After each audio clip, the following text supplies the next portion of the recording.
writer's block to inspire your creativity?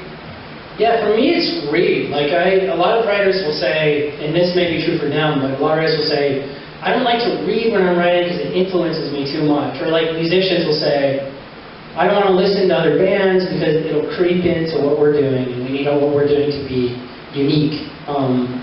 But for me, it's exactly the opposite. Like reading always gets me going. Like I'll read a book that's good, and I'll be like, wow, the magic trick works. Like this person has done amazing things with words, and I want to do those same things. So I find that it gets me charged up about the whole thing. So I find if I just stop and read, then I can go back to it with like a new kind of energy.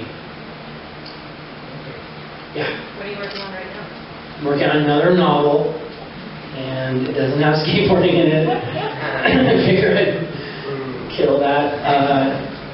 No, it's set in Canada. It takes place over 120 years. It's a story of family. It's really big and really historical. It's kind of like an epic. And I may not write it. I don't know. We'll see. I have like 100,000 words of it though, and it's going pretty good. Yeah. Therapy for writers belongs, so to speak, right? Yeah. So I've been working on it for over a year now. So coming back to Vancouver, and I had these overwhelming deja vu experiences, like seeing you up there on the stage and hearing your voice. Somewhere across the house. The question is that where was it? Oh yeah, I get lost in my train of thought sometimes, right? So non-fiction. What's the difference, like in your storytelling, from fiction to non-fiction? It's the hot topic right now. They're not as different as I think we all think they are. I mean, non-fiction. People write a memoir and they'll recall exact dialogue that their dad said to them when they're like 7, and you're like, really? Do you really remember word for word? So I think they're not as distinct as we like them to believe. Or we like to believe. Like in this book, there's a ton of personal detail. There's a ton of detail that I just invented, and I've just kind of knit it all together, and I'm the only one who knows what's true and what's not. And ultimately, I think it's the job of the story to captivate somebody, and who cares what's true and what's not in fiction.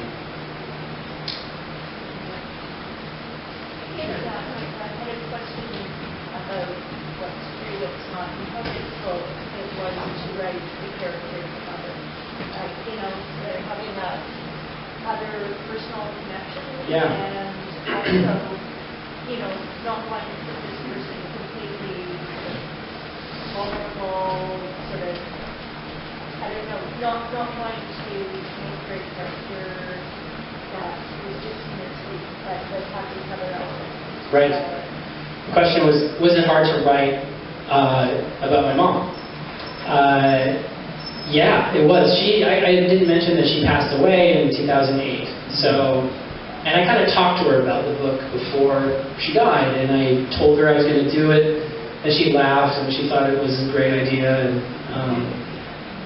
and she was a very creative person herself. She was very not too concerned with privacy. I mean, there are certain people who may be hurt by something like this, but she was not that kind of person. She's very open. So I told her, and I think writing it was like a way for me to grieve her, a way for me to remember like our time that we spent together, and to kind of learn more about. I read like 60 memoirs written by war folks in the research for this book, so I really got into the illness and really tried to understand it. So I think it was a way for me to spend some more time with her more than anything. How are we doing for time? Are we okay? I want to hear the band.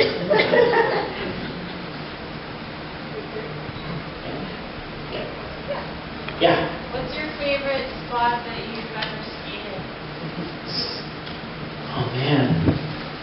It's tied between the parking curb at the Safeway near my house where I grew up and Makaba in Barcelona, which is the modern art gallery there, and it's like made for skateboarding, even though it's not. It's like a giant marble playground. What's tough for a video part or a book? What's that, video What's part? tough for a video part or a book? I actually think, so in skateboarding there's something called the video part. It's like 3 minutes of your best footage. People like kill themselves making these things. They take years, and they're sort of like the gold standard of skateboarding. What's harder, a book or a video part? A video part is harder. I would not. Like, this is hard, but you're like sitting. You didn't roll your ankle? Yeah. No, like it's like mentally painful and it's grueling, but like. So is skateboarding. Yeah. But like physically, like I am super happy I don't have to jump down big stairs to do this. Woo! Skateboard. Yeah. You know the feeling when you first land an ollie or first land a kickflip, first drop in, and there's that moment where I've got it, or I've done it. When was that moment for you as a writer?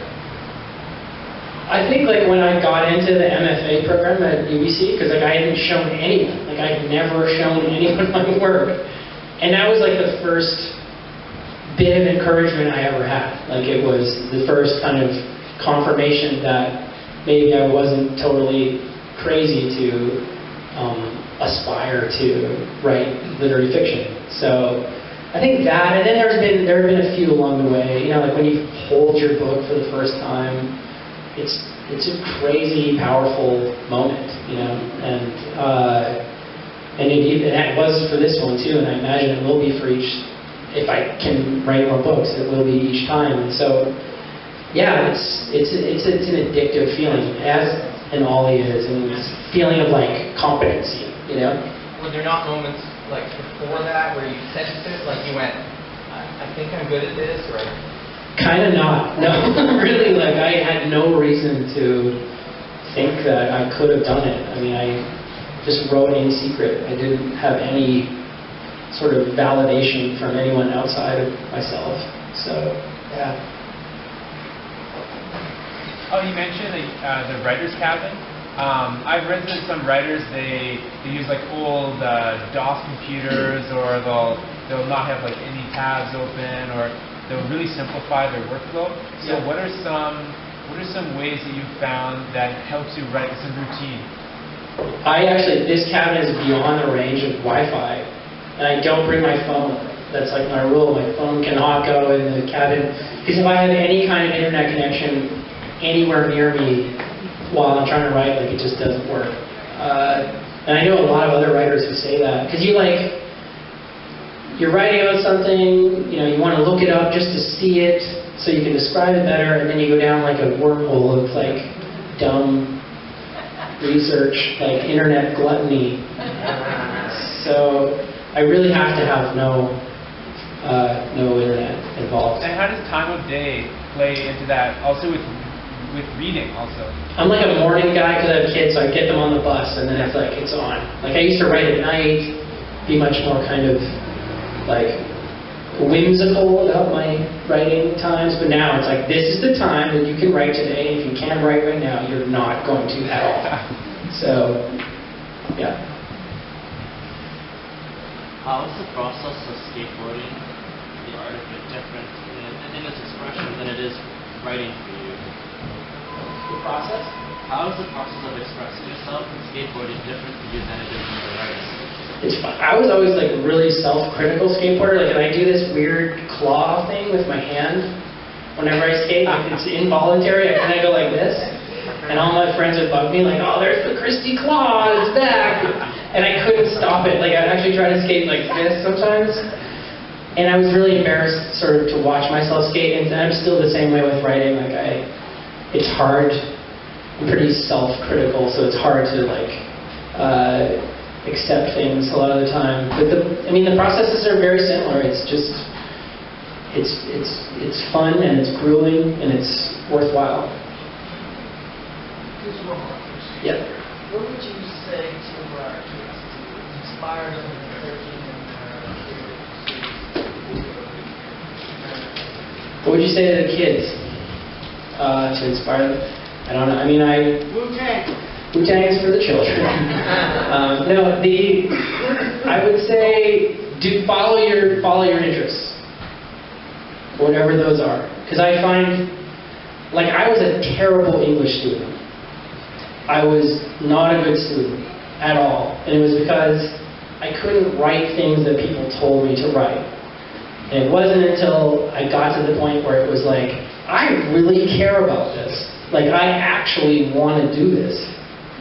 Like, from within myself, that I actually started to do anything worth reading. So, I mean, I think kids need to be encouraged to just go and follow what they think is amazing.